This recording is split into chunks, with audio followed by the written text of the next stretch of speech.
Il y a des moments où tout s'effondre d'un coup. Une mauvaise nouvelle, un message inattendu, un retard qui devient un problème.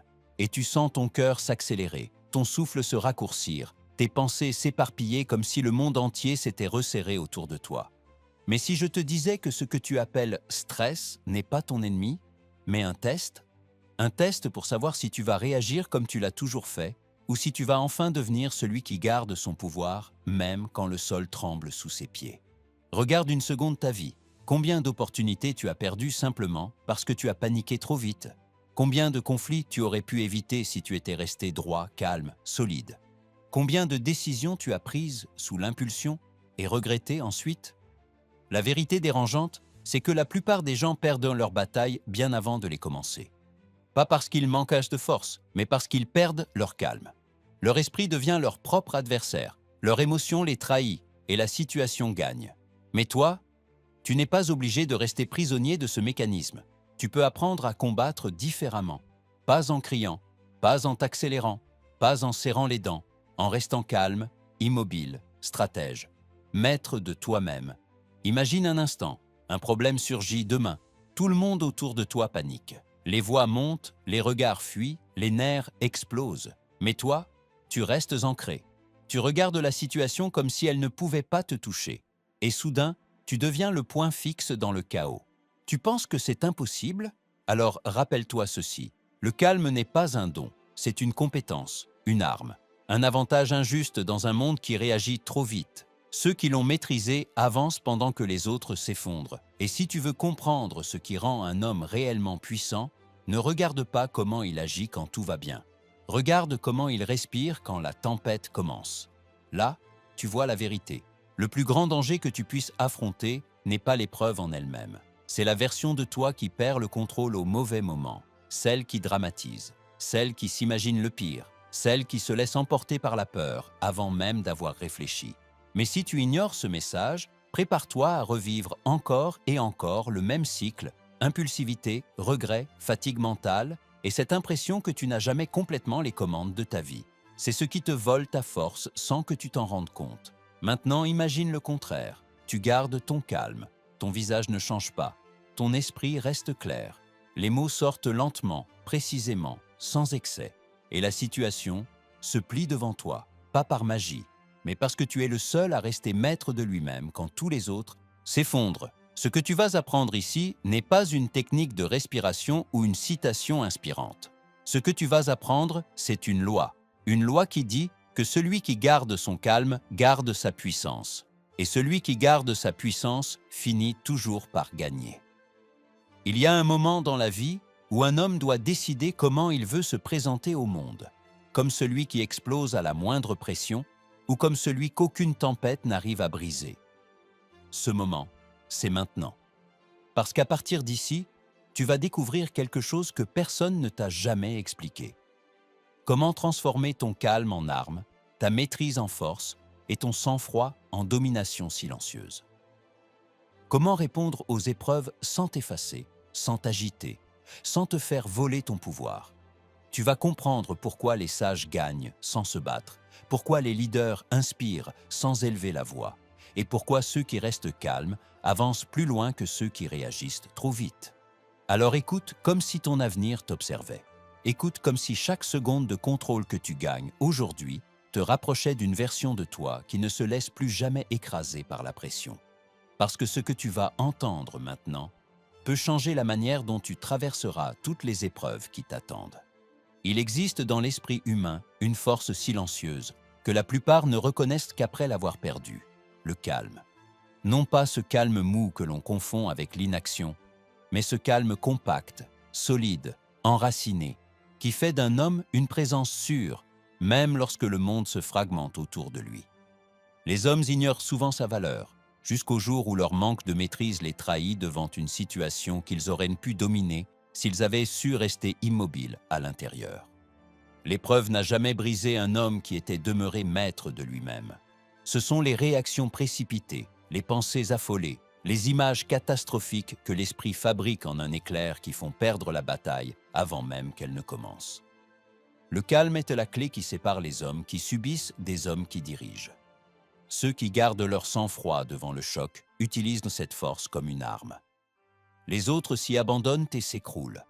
Chaque fois qu'un événement inattendu surgit, tu ressens une contraction intérieure. Elle est naturelle. Mais ce que tu fais dans les secondes qui suivent détermine ton destin. Si tu te laisses entraîner par cette contraction, elle devient une vague qui submerge ton esprit et t'arrache ton pouvoir. Mais si tu te figes intérieurement, si tu observes cette tension comme un objet extérieur, tu récupères la maîtrise que tant de gens perdent sans le savoir. Il existe dans l'esprit ce que j'appelle la chambre silencieuse, un espace intérieur où rien ne peut te toucher tant que tu y restes ancré. Les hommes qui savent y entrer ne tombent jamais dans la panique. Ils peuvent entendre les mauvaises nouvelles sans perdre leur souffle. Ils peuvent assister à un effondrement financier sans que leur regard tremble. Ils peuvent supporter les critiques, les attaques, les imprévus, avec une lenteur réfléchie qui leur donne un avantage terrifiant. Cette chambre silencieuse n'est pas un concept mystique. Elle est un réflexe, un entraînement. Les hommes calmes ne sont pas nés ainsi. Ils ont appris à revenir en eux, à se tenir dans ce lieu intérieur où l'émotion ne dicte jamais la décision. Leur calme n'est pas de la passivité, c'est une puissance compressée, une autorité intérieure qui rend leurs adversaires hésitants et leurs alliés confiants. Observe les hommes qui ont changé le cours de l'histoire. Lorsque d'autres s'agitaient, eux restaient immobiles. Lorsque d'autres criaient, eux parlaient lentement. Lorsque d'autres voyaient un mur, eux voyaient un passage. L'épreuve révèle la valeur d'un homme non par ce qu'il dit, mais par sa capacité à rester stable au moment précis où la situation exige du courage. Edison, lorsqu'un incendie détruisit ses laboratoires, resta si calme que ses propres employés en furent bouleversés. Le calme n'est pas un état d'esprit passif. Il est une déclaration silencieuse. Il dit à la vie, « Tu ne me briseras pas aujourd'hui ». Il dit au problème, « Je te vois, mais tu ne décideras pas à ma place ». Il dit aux autres, « Je suis le repère auquel vous pouvez vous tenir ». Un homme qui reste calme exerce une influence qui dépasse ses paroles. Sa seule présence réorganise le chaos autour de lui. Quand un homme perd son calme, son esprit se rétrécit. Il ne voit plus que l'immédiat. Il ne distingue plus les conséquences de ses gestes. Il se précipite, il exagère, il imagine.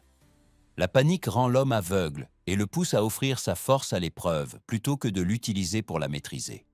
Un homme calme, au contraire, élargit son regard. Il voit la situation entière. Il comprend ce qui peut être contrôlé et ce qui doit simplement être observé. La plupart des erreurs que tu as commises dans ta vie ne sont pas le résultat d'un manque d'intelligence, mais d'un manque de calme. Tu as parlé trop vite, tu as agi trop vite, tu as réagi trop vite, tu as laissé la tempête intérieure t'arracher ton discernement. Mais tu peux devenir cet homme qui ne laisse plus jamais son impulsion décider à sa place. Cet homme qui laisse l'émotion mourir avant d'agir. Les autres ressentent ton calme avant même de l'entendre. Un homme paniqué entre dans une pièce et change l'atmosphère sans l'avoir voulu. Il transporte avec lui tension, agitation, nervosité. Les gens ne savent pas pourquoi, mais ils se crispent en sa présence. Un homme calme fait le contraire. Il apaise les autres comme une cheminée apaise une chambre glacée. Il donne à ceux qui l'observent l'impression qu'il détient une compréhension que les autres cherchent. Lorsque tu restes calme au moment où la plupart s'effondrent, les regards changent. Ceux qui te connaissaient comme un homme ordinaire te voient soudain comme une figure de force. Ce basculement se produit en un instant. Ta posture devient un refuge. Ta façon de respirer devient un exemple. Ton silence devient un enseignement. Les gens se sentent naturellement attirés par l'homme qui reste maître de lui-même, car la stabilité est une rareté dans un monde d'agitation. Il existe une vérité profonde que tu dois comprendre. La panique n'est jamais causée par l'épreuve en elle-même, mais par l'idée que tu t'en fais. Deux hommes peuvent faire face au même événement, et pourtant l'un avance avec précision, tandis que l'autre s'écroule. Ce n'est pas l'épreuve qui les distingue, mais la manière dont ils la perçoivent. Celui qui contrôle sa perception contrôle l'épreuve. Celui qui laisse sa perception s'emballer devient sa victime. Le calme te protège des décisions hâtives qui auraient détruit des mois d'efforts. Il te protège de la parole que tu aurais regrettée. Il te protège de l'idée noire qui aurait corrompu ton jugement. Il te protège du geste irréfléchi qui t'aurait fait perdre une opportunité. Le calme est une armure. Il dévie les coups que tu aurais toi-même provoqués par manque de maîtrise. Tu possèdes déjà en toi la capacité de rester calme. Elle n'a pas disparu. Elle n'a pas été détruite. Elle a simplement été recouverte par des années d'habitudes émotionnelles mal entraînées. L'esprit s'habitue à réagir avant de comprendre, mais cette habitude peut être inversée. L'entraînement consiste à créer un intervalle entre l'émotion et l'action. Ce simple intervalle est la naissance du calme, un souffle, un silence, une seconde. C'est tout ce qu'il faut. Lorsque tu prends ce temps, la situation cesse d'être ton maître. Tu redeviens le maître de la situation. Tu ne subis plus. Tu analyses, tu choisis, tu diriges. Tu entres dans la chambre silencieuse où rien ne peut t'atteindre tant que tu refuses d'être entraîné vers la réaction précipitée. Répète maintenant ces mots avec lenteur. Je demeure immobile au cœur de la tempête. Mon calme est ma force. Mon esprit ne cédera pas. Ces affirmations ne sont pas des mots doux. Ce sont des leviers. Elles déplacent ton esprit de la réaction vers la maîtrise. Chaque fois que tu les répètes, tu fortifies ton centre intérieur. Les hommes forts ne sont pas ceux qui parlent fort. Ils sont ceux qui ne bougent pas lorsqu'on tente de les pousser. Ils sont ceux dont la respiration ne change pas lorsque les autres étouffent. Ils sont ceux qui gardent le même regard lorsqu'un obstacle se présente. Leur calme est un rempart, et ce rempart attire le respect avant même que leurs actions ne le justifient. Tu peux devenir cet homme-là. Rien ne s'y oppose. Ton esprit n'a pas été créé pour trembler. Il a été créé pour diriger. Et si tu choisis d'activer cette force en toi, tu verras la vie transformer son attitude à ton égard. Non parce que les événements changeront, mais parce que tu n'y répondras plus jamais de la même manière. Chaque épreuve possède deux visages, ce qui arrive réellement et ce que ton esprit croit être en train d'arriver. Cette distinction paraît simple, mais elle est le secret qui sépare les hommes qui s'effondrent de ceux qui deviennent indestructibles. Car ce qui détruit un homme n'est pas le fait, mais l'interprétation précipitée qu'il en fait. La perception est plus lourde que l'événement, et c'est elle qui renverse ou qui élève. Lorsque le choc surgit, ton esprit n'agit pas comme un juge, mais comme un fougueux animal qui se cabre au moindre bruit. Il amplifie, exagère, dramatise, peint l'avenir avec les couleurs les plus sombres. Ce mécanisme n'a rien de malfaisant, il est simplement ancien. Il te pousse à réagir avant de réfléchir. Mais si tu comprends comment il fonctionne, tu peux reprendre la bride de ton esprit et l'obliger à revenir sous ton commandement. L'homme qui ne comprend pas la nature de son esprit confond toujours l'épreuve extérieure avec le tumulte intérieur qu'elle crée. Il croit que le problème est gigantesque, alors que c'est son imagination qui l'a agrandi. Il croit que la situation est sans issue, alors que c'est son émotion qui l'a obscurcie. Il croit que tout est perdu, alors que c'est sa panique qui l'empêche de voir ce qui reste. La grande erreur des hommes consiste à prendre pour réalité ce qui n'est qu'une réaction. Le calme te permet de séparer ces deux éléments, le fait et la fiction. Le fait est neutre. La fiction est ce que ton esprit ajoute. Si tu apprends à retirer la fiction, tu retrouves immédiatement ton pouvoir. Une épreuve n'est jamais aussi grande que l'histoire que ton esprit en fabrique. Et cette histoire, tu peux la réécrire. Elle est malléable. Elle est soumise à ta volonté. Elle n'a aucune autorité si tu refuses de lui en donner. J'appelle cette capacité la vision droite. C'est l'art de regarder une situation non avec la peur de ce qu'elle pourrait devenir, mais avec la précision de ce qu'elle est réellement. La vision droite est une forme d'intelligence qui n'a rien à voir avec les livres ou les connaissances techniques. Elle dépend de ton calme.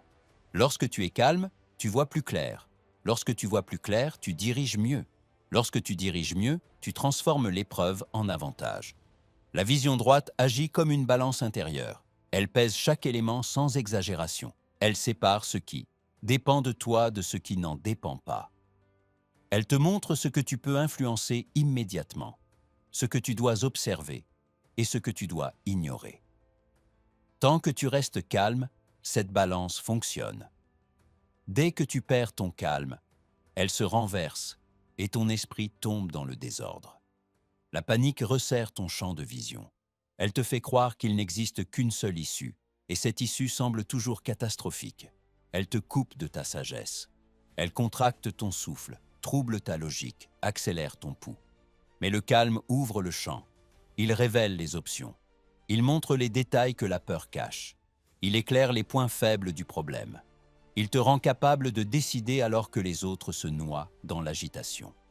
Considère un homme qui reçoit une mauvaise nouvelle. Son esprit lui montre immédiatement les pires conséquences. Sa respiration s'accélère, son cœur se ferme. Il voit l'effondrement avant d'avoir vu les solutions. Il s'imagine déjà puni par le destin. Mais un autre homme, recevant la même nouvelle, reste calme.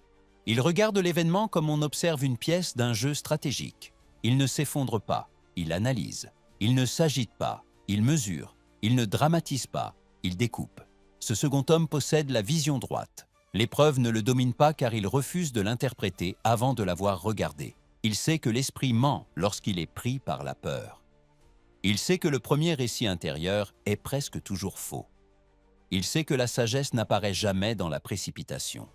Ainsi, il crée un silence intérieur où la vérité peut se révéler sans être déformée. Les hommes qui maîtrisent cette loi semblent presque froids face au danger. Ce n'est pas de la froideur, c'est la discipline de l'esprit entraîné à ne pas exagérer ce qu'il n'a pas encore compris. Leur calme leur donne un avantage injuste. Les autres se noient dans leurs émotions pendant que l'homme calme trouve déjà les solutions que personne ne peut voir. Sa supériorité vient de sa perception, bien avant ses actes. Un dirigeant célèbre racontait qu'il avait traversé des crises terribles simplement en refusant de penser trop vite.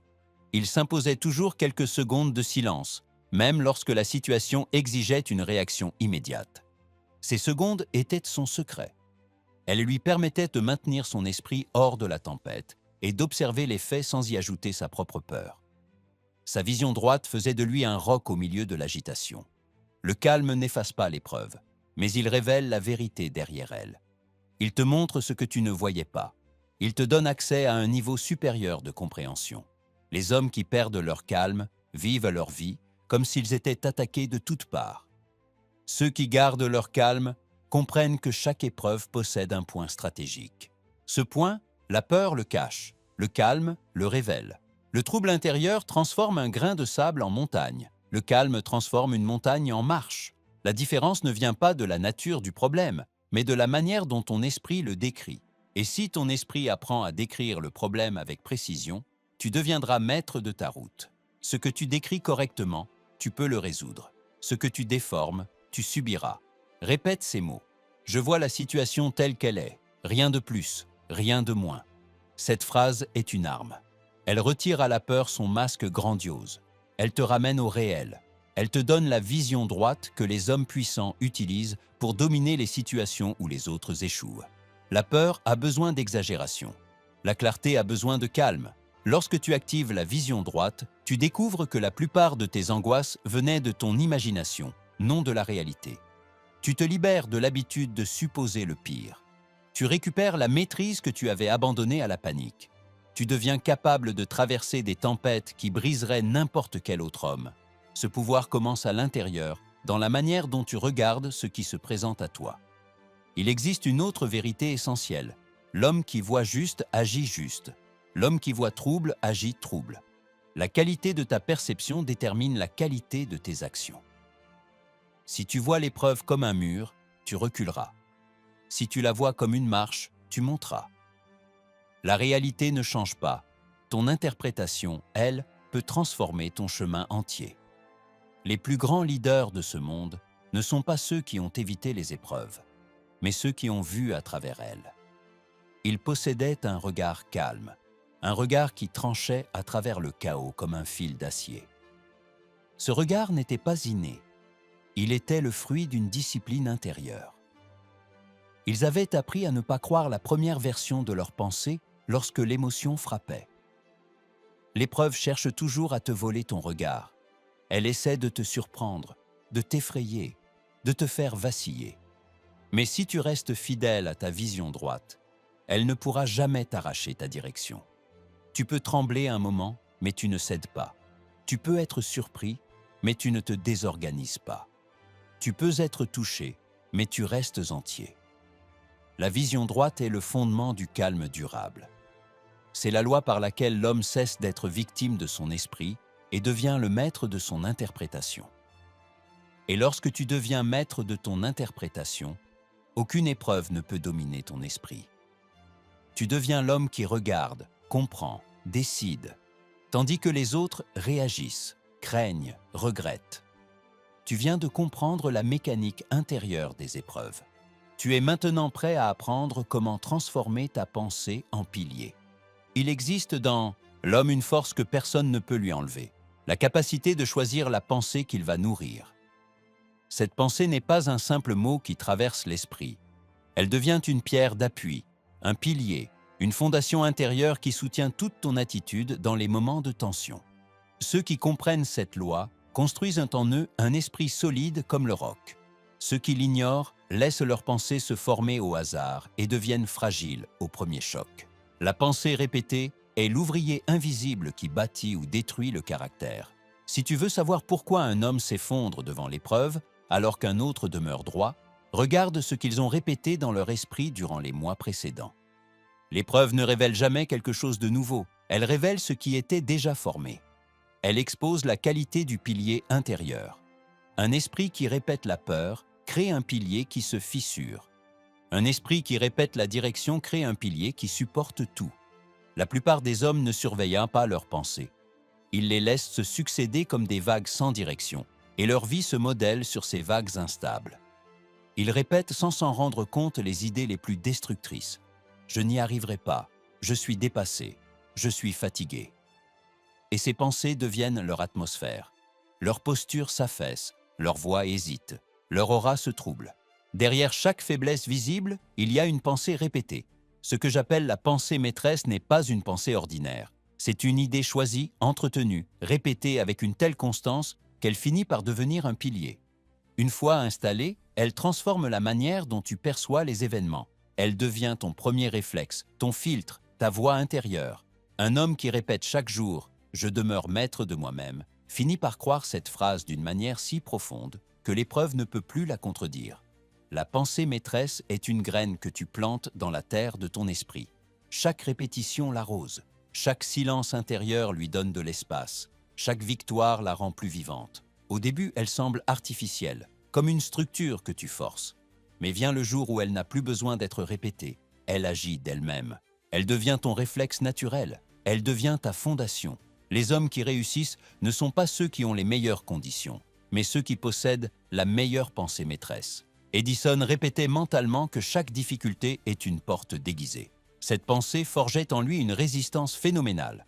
Lorsqu'un projet échouait 1000 fois, son esprit restait droit. Sa pensée maîtresse soutenait sa persévérance. Il ne cherchait pas la motivation, il cherchait la continuité. Si tu veux devenir cet homme que rien n'ébranle, tu dois choisir la pensée qui servira de pilier. Elle doit être simple, ferme, directe. Une pensée qui te redresse lorsque ton esprit commence à s'éparpiller. Une pensée qui agit comme une main posée sur ton épaule dans les moments difficiles.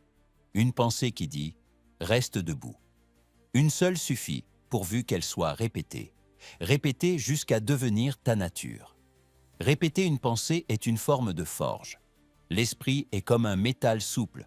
Si tu le chauffes chaque jour avec la même idée, il finit par se durcir dans la forme que tu as choisie. Si tu laisses d'autres pensées entrer, tu refroidis ce métal et il redevient fragile. La répétition n'est pas un exercice banal. Elle est le marteau qui frappe ta volonté jusqu'à la rendre indestructible. L'homme qui ne répète pas crée malgré lui des pensées parasites. Elles viennent de la peur, des autres, de l'habitude. Elles occupent l'ample espace qui devrait être réservé à sa pensée maîtresse. En leur laissant de la place, il affaiblit son pilier. Son esprit devient un chantier désordonné où se croisent espoir, doute, angoisse et illusion. Dans un tel chantier, rien ne tient face à l'épreuve. Tu dois apprendre ce que j'appelle la pensée de remplacement. Chaque fois qu'une idée faible apparaît, tu la remplaces immédiatement par ta pensée maîtresse. Tu ne luttes pas contre la pensée négative, tu la remplaces. Tu ne la combats pas, tu l'ignores, tu la recouvres, tu la supprimes par substitution. C'est la méthode des hommes qui ne perdent jamais le contrôle. Ils remplacent avant que la faiblesse ne s'enracine. Considère un homme confronté à un revers brutal. S'il laisse la première pensée négative prendre racine, elle en appelle une autre, puis une autre, et la panique se prépare. Mais s'il remplace immédiatement cette idée par « je demeure maître de moi-même », il protège son pilier intérieur, il empêche l'intrusion, il garde son esprit clair, il reste stable. La victoire se joue dans ses premières secondes. La répétition crée la stabilité. Lorsque tu répètes chaque jour la pensée maîtresse, ton esprit commence à te suivre naturellement. Il se discipline, il se restructure, il devient plus simple, plus ordonné. Moins de pensées circulent, moins de doutes s'installent, moins de scénarios catastrophiques émergent. L'esprit devient un couloir étroit où seules les pensées utiles peuvent entrer. Quand l'esprit devient un couloir, l'épreuve ne peut plus s'y éparpiller. Elle ne trouve plus de prise. Elle ne peut plus se multiplier. Elle n'a pas l'espace pour grandir. Elle reste petit problème au lieu de devenir grande menace. La répétition est la clé de cette transformation. Elle ne demande pas de talent particulier. Elle demande seulement de la constance. Et la constance est la caractéristique des hommes solides. L'homme dont la pensée maîtresse est ancrée dégage une aura différente. Son calme est plus profond. Son regard est plus direct. Sa voix porte un poids que les autres ressentent. Son souffle ne se dérègle pas. Et surtout, sa réaction aux événements change. Là où il se serait affolé autrefois, il reste droit. Là où il aurait imaginé le pire, il examine. Là où il se serait précipité, il ralentit. Son pilier intérieur fait son travail. Répète, « Je choisis la pensée qui guidera mon souffle ». Cette simple phrase peut devenir ton centre. Elle t'empêche de laisser ton esprit agir à ta place. Elle te ramène à l'essentiel. Tu es celui qui décide de la pensée que tu vas nourrir. Et cette pensée décidera de ton calme. Cette phrase est une échelle. À chaque répétition, tu montes un barreau. Et à force de monter, tu finiras par n'avoir plus rien sous toi que la solidité. La pensée maîtresse n'est pas une protection contre l'épreuve. Elle est une transformation de l'épreuve. Elle change la manière dont tu l'aperçois, vive ou lente, lourde ou légère, menaçante ou neutre. Elle modifie ton rapport à elle. Et lorsque ton rapport à elle change, ton pouvoir augmente. L'homme qui possède un pilier intérieur n'a jamais peur du lendemain. Il sait que son esprit restera stable, quoi qu'il arrive. Il ne craint plus les mauvaises surprises, car il sait que sa première réaction sera la bonne. Sa pensée ne s'éparpillera pas. Sa voix intérieure ne criera pas. Son souffle ne s'accélérera pas. Il se tiendra droit dans sa chambre silencieuse, et la tempête passera devant lui comme un nuage pressé. Tu viens de découvrir le secret des hommes inébranlables. Ils ne laissent jamais leur esprit penser au hasard. Ils choisissent leur pensée comme un général choisit sa stratégie. Ils la répètent comme un soldat répète son entraînement. Ils la protègent comme un roi protège sa couronne. Et lorsque l'épreuve arrive, leur pensée les soutient comme un pilier. Rien ne les fait plier.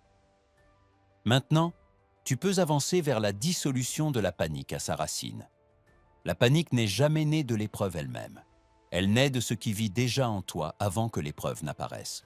La peur ne se crée pas au moment du choc, elle se réveille. Le doute ne se forme pas sur le moment, il remonte. L'impulsion aveugle ne t'envahit pas d'un seul coup. Elle trouve l'ouverture que tu avais laissée en toi depuis longtemps. Pour comprendre comment devenir un homme qui ne perd jamais son calme, tu dois apprendre à reconnaître et dissoudre ses forces avant qu'elles ne te dominent. Les hommes qui tombent dans la panique sont ceux qui ont laissé des pensées fragiles s'accumuler dans leur esprit comme des feuilles sèches. Il suffit d'une étincelle pour que tout s'enflamme. Mais les hommes qui sont demeurés maîtres d'eux-mêmes ont appris à nettoyer ce terrain intérieur. Ils n'attendent pas que la crise éclate pour chercher leur calme. Ils le construisent avant l'orage. Ils fortifient leur esprit avant l'impact. Leur tranquillité n'est pas un réflexe, c'est une préparation. La première force dissolvante que tu dois reconnaître est la peur épine. Elle se cache dans tes réactions les plus brèves, les plus instinctives. C'est ce frisson intérieur que tu sens lorsque quelque chose ne va pas comme prévu. Si tu ne la neutralises pas immédiatement, elle se répand dans ton esprit comme du venin. Elle contracte ton souffle, précipite tes pensées, accélère ton rythme intérieur. La peur épine doit être écrasée dès qu'elle apparaît, avant qu'elle ne devienne une légion. La seconde force dissolvante est le doute qui érode. Il ne frappe pas par surprise, il ronge. Il arrive sous forme de petites questions silencieuses. Et si je n'y arrive pas? Et si tout s'effondre? Et si je me trompe? Ces questions semblent innocentes, mais elles sont corrosives. Elles affaiblissent ton pilier intérieur. Elles creusent ton calme comme l'eau creuse la pierre. Un seul doute accepté ouvre la porte aux autres. Le doute doit être remplacé, non combattu. Il doit être balayé par une pensée forte. La troisième force dissolvante est l'impulsion aveugle. C'est elle qui te pousse à parler trop tôt, à agir trop vite, à répondre avant même d'avoir compris. Elle est le contraire de la maîtrise. Elle te vole ton autorité, ton image, ta sagesse. Lorsque tu te laisses gouverner par elle, tu agis comme un homme qui a perdu son propre centre. Toute impulsion est un ennemi. L'homme calme ne laisse jamais une impulsion décider à sa place. La quatrième force dissolvante est la vision rétrécie. Lorsque tu paniques, ton esprit se ferme. Il ne voit plus que la menace. Il ignore les possibilités, les solutions, les angles, les chemins. Il se fixe sur un seul point, généralement le pire. Cette restriction mentale transforme une difficulté en catastrophe. La vision rétrécie fait croire à l'homme que tout est perdu alors qu'il n'a même pas exploré un dixième des issues possibles. Pour dissoudre ces forces, tu dois pratiquer ce que j'appelle l'écart intérieur. Il s'agit d'un intervalle très court entre le moment où l'épreuve surgit et le moment où tu réagis. Cet intervalle, même s'il ne dure qu'une seconde, est une porte vers ta maîtrise. Tant que tu restes dans cet écart, l'épreuve ne peut pas t'atteindre. Le piège de la panique est qu'elle veut te faire répondre immédiatement. L'écart intérieur t'en empêche. Lorsqu'un événement te frappe de plein fouet, ne réagis pas. Fais exactement le contraire de ce que ton émotion exige. Tu crées ainsi un vide mental. C'est dans ce vide que ton esprit retrouve son autorité. La plupart des hommes vivent toute leur vie sans jamais créer ce vide. Ils réagissent par instinct, ils se précipitent, ils s'enflamment, ils regrettent. Mais toi, tu peux apprendre à résister à cette première impulsion. C'est là que commence l'immortalité du calme. Pendant cet écart intérieur, tu dois accomplir un geste simple, respirer longuement. Ce souffle profond n'est pas une technique de relaxation. Il est un acte d'autorité. Il dit à ton esprit, c'est moi qui commande. Il détourne ton attention de la panique. Il ouvre ton champ de vision. Il rétablit la circulation de la pensée. La respiration longue est le cheval de bataille du calme. Tu ne peux pas paniquer si tu respires profondément. C'est impossible pour l'esprit humain. Après la respiration vient la parole intérieure. Tu dois prononcer en toi une phrase qui fixe ton esprit, une phrase qui agit comme un clou dans le bois. Elle peut être « Je reste maître de moi-même » ou « Rien ne m'obligera à me précipiter » ou encore « Le calme décide, la panique perd ». Peu importe la formulation. Ce qui compte, c'est qu'elle arrête le mouvement intérieur qui t'entraîne vers la réaction. Elle brise l'élan de la peur. Elle renverse la montée du doute. Une fois cet élan brisé, tu peux observer la situation avec précision. La panique meurt lorsqu'on l'observe. Elle ne supporte pas la lumière de la lucidité. Les hommes croient qu'il faut lutter contre la panique. Non, elle se dissout d'elle-même lorsque tu refuses de lui obéir. Lorsque tu restes immobile dans ton esprit, elle n'a plus de prise sur toi. Elle se retrouve sans appui. Et l'épreuve, soudain, cesse d'être un monstre et redevient un fait. Considère maintenant les hommes qui ont su dissoudre la panique au bon moment. Un industriel célèbre fut un jour trahi par un associé. La plupart se seraient effondrés, ruinés par la colère ou la peur. Mais lui demeura parfaitement immobile. On disait qu'il resta silencieux pendant de longues minutes avant de parler. Ce silence n'était pas de l'indécision, c'était sa méthode. Dans cet espace, il tua la panique. Puis il parla avec une clarté qui sauva sa fortune. Les hommes calmes ne sont pas ceux qui ne ressentent jamais la peur. Ils sont ceux qui ne lui obéissent jamais. Ils ont appris à créer cet écart, à respirer profondément, à se parler intérieurement avec autorité. Et cette discipline crée en eux un pouvoir particulier, la capacité d'éteindre la panique avant qu'elle ne devienne une force. Chaque fois que tu dissous une impulsion, tu renforces ta colonne intérieure.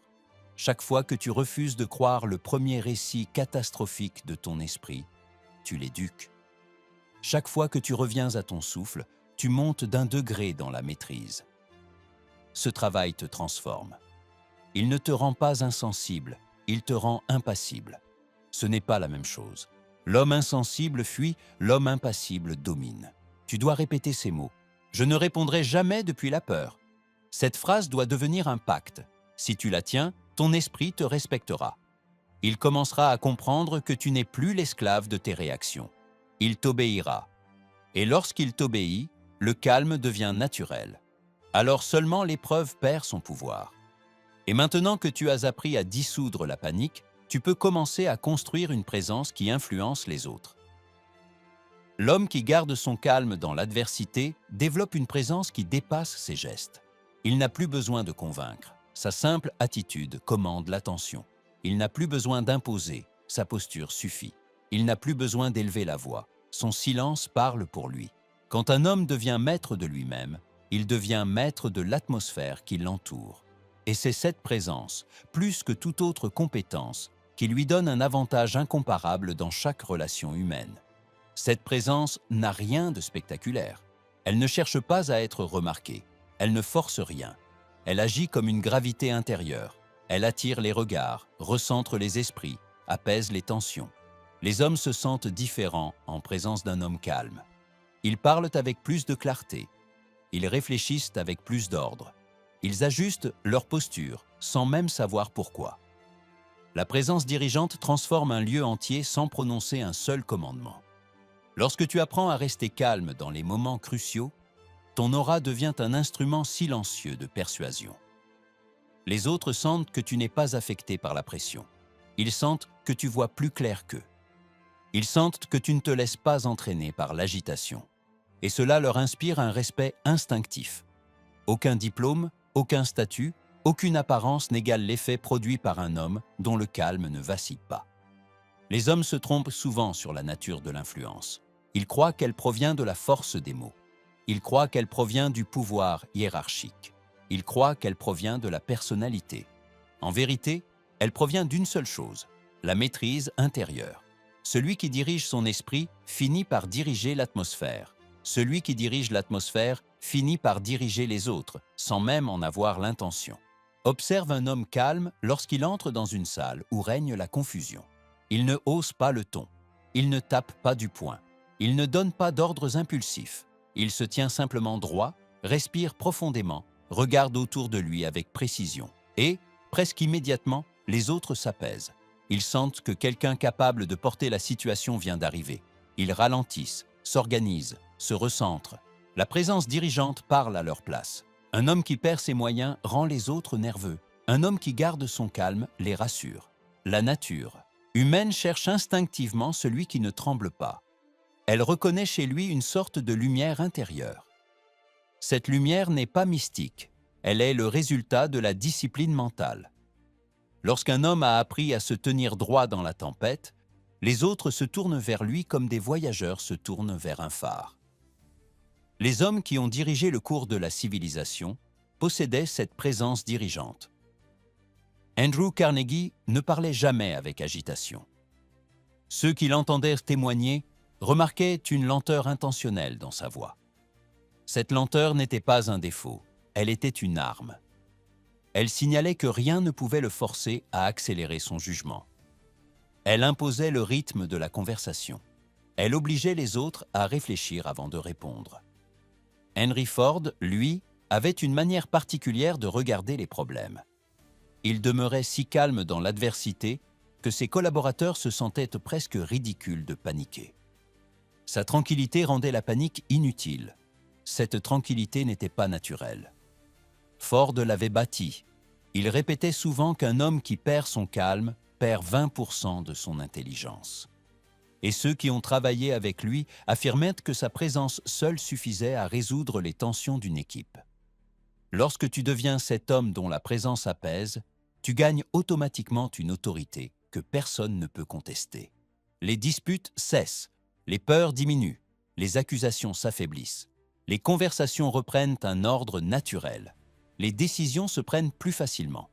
L'homme calme devient le centre autour duquel tous les autres s'alignent, non pas par contrainte, mais par reconnaissance.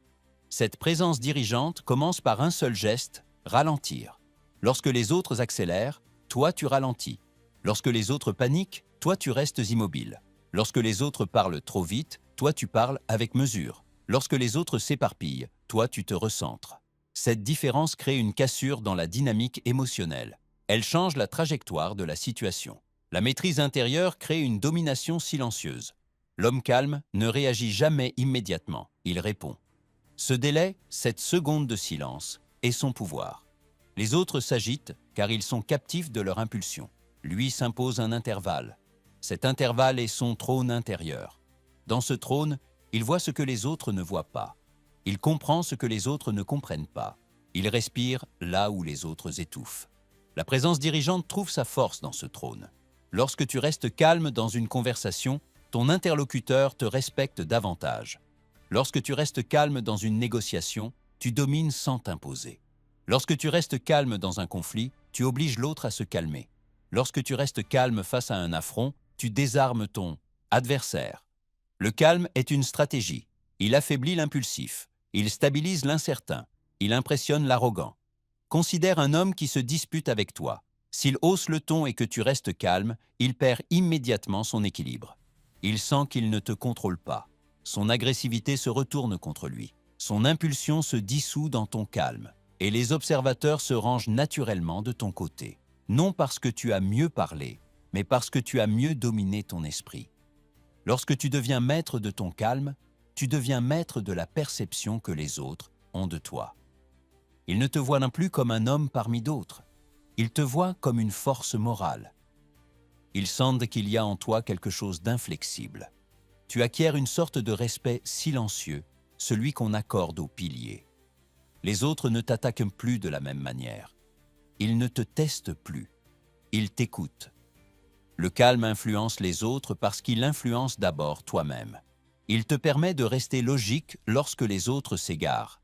Il te permet de garder ta dignité lorsque les autres la perdent. Il te permet de garder ta direction lorsque les autres deviennent confus. Il te permet de choisir tes mots, ton ton, ton attitude. Cette maîtrise devient pour les autres une preuve de ton caractère. Répète ces mots. Ma présence apaise ce que mon silence comprend. Cette phrase est une source de force. Elle te rappelle que ta simple posture peut changer une situation sans effort. Elle te rappelle que ta maîtrise intérieure est ton arme la plus puissante. Elle te rappelle que les autres répondent à ton calme avant de répondre à tes paroles. Un homme qui possède la présence dirigeante n'a pas besoin d'écraser les autres pour être respecté. Il n'a pas besoin d'éclipser. Il n'a pas besoin de combattre. Sa seule constance est une victoire. Sa simple fermeté est une leçon. Sa tranquillité est une preuve.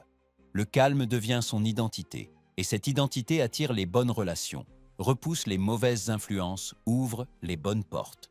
Tu peux devenir cet homme. Tu as déjà commencé. Et maintenant, il est temps de construire quelque chose de plus grand encore, la colonne intérieure qui te rendra inébranlable. Il existe dans chaque homme une colonne invisible qui décide de son destin. Lorsque cette colonne est solide, l'homme traverse les épreuves comme un arbre qui se dresse sous la tempête. Lorsque cette colonne est fragile, le moindre souffle le brise. Cette colonne n'est pas née avec toi, elle se construit. Elle n'est pas un héritage, elle est une décision. Elle n'est pas un don, elle est une discipline. Et c'est cette colonne intérieure qui sépare l'homme inébranlable de l'homme vacillant. Un homme qui n'a pas encore construit sa colonne intérieure dépend des circonstances pour se sentir stable. Si le monde autour de lui est aimable, il respire. Si le monde se trouble, il s'effondre. Son calme repose sur le comportement des autres. Sa force repose sur la douceur du moment. Sa direction repose sur la facilité. Ce type d'homme n'a pas de centre. Il s'appuie sur le décor. Et le décor change toujours. Mais un homme qui a forgé sa colonne intérieure ne dépend plus du comportement du monde. Il porte son centre en lui. Il porte son équilibre en lui. Il porte sa certitude en lui. Sa colonne est une structure invisible qui se dresse dans son esprit comme un pilier que rien ne peut faire plier. Les événements peuvent le toucher, mais ils ne peuvent pas le renverser. Les critiques peuvent l'atteindre, mais elles ne peuvent pas l'ébranler. Les obstacles peuvent l'arrêter, mais ils ne peuvent pas le casser. La colonne intérieure se construit par engagement. Il existe un moment où un homme doit décider de ne plus reculer. Cette décision n'est pas bruyante, elle n'est pas dramatique, Elle est silencieuse, elle est intime. Elle dit « Je ne me disperserai plus ». Elle dit « Je ne me laisserai plus dominer par mes impulsions ». Elle dit « Je resterai droit, quoi qu'il arrive ». Cette décision est le premier bloc de la colonne. Le second bloc est la discipline du sentiment. L'homme inébranlable ne laisse pas ses émotions courir librement comme des chevaux affolés. Il les tient, les mesure, les dirige.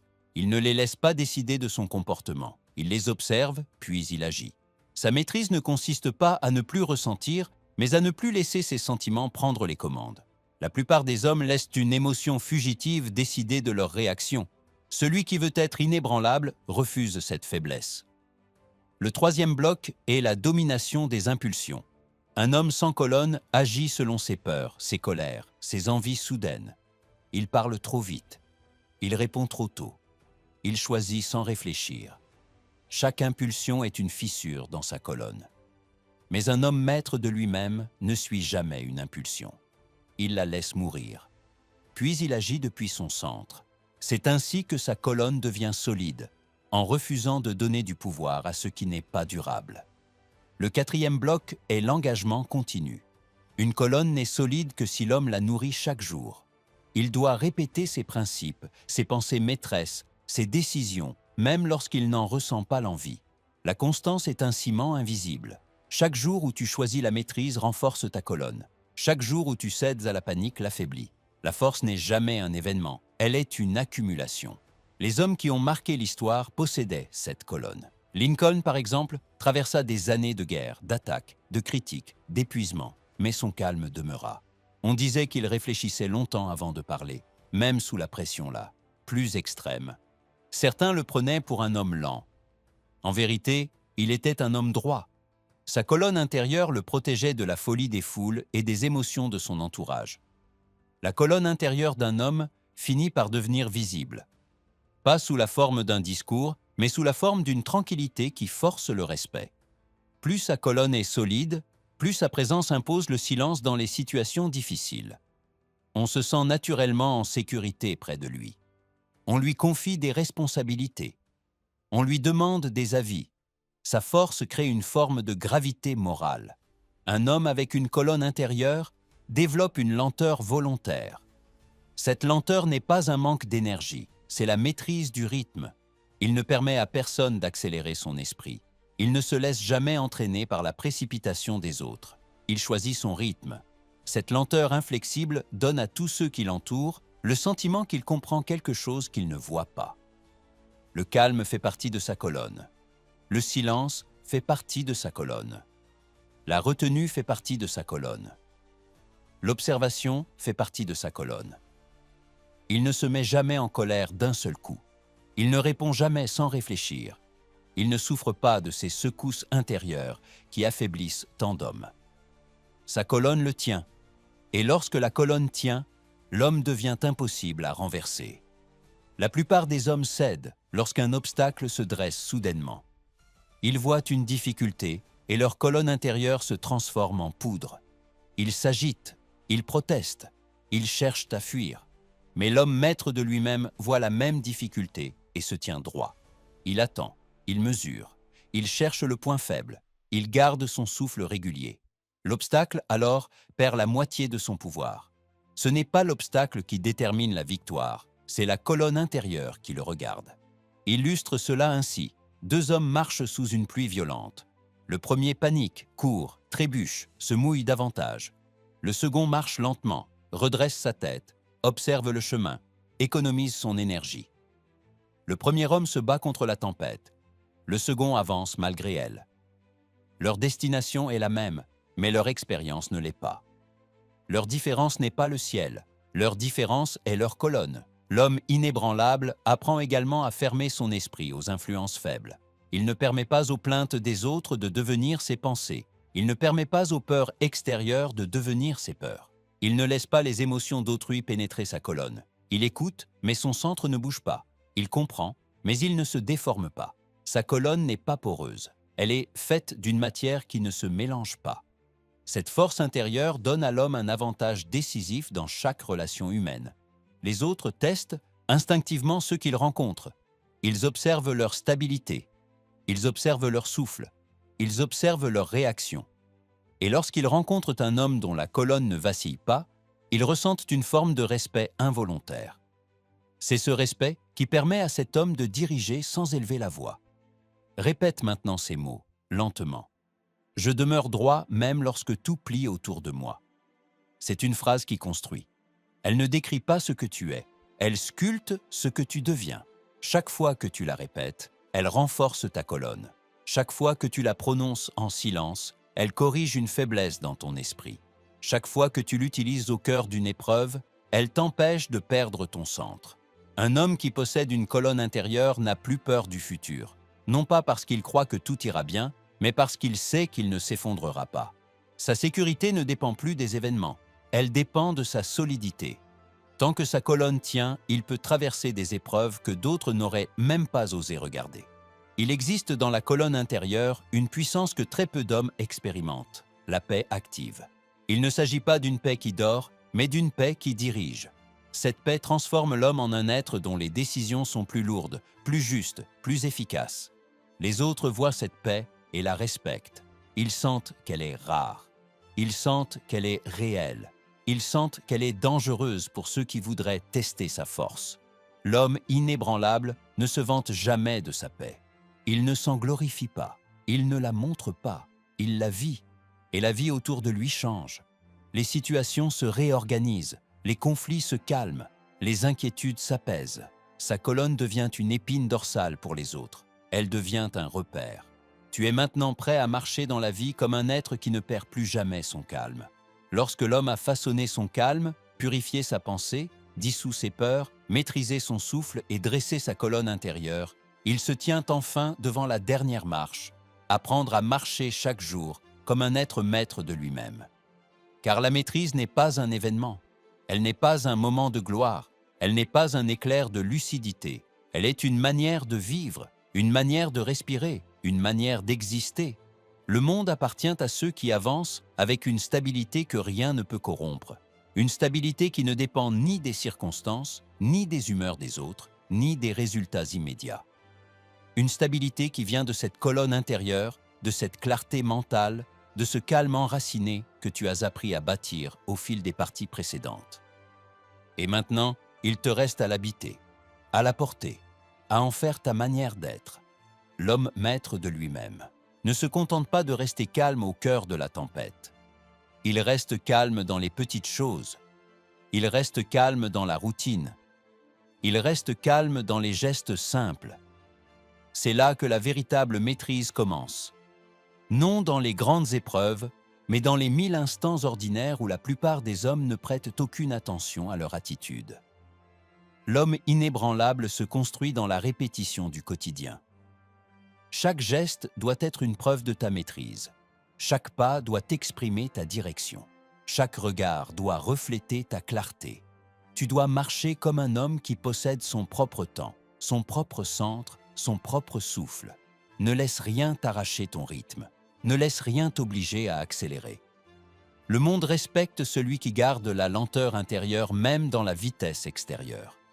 Un homme qui marche avec maîtrise devient immédiatement reconnaissable.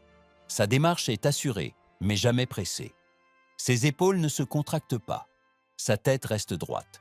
Son souffle reste long. Il n'a pas l'air tendu. Il n'a pas l'air inquiet. Il n'a pas l'air distrait. Il semble habiter chaque mouvement.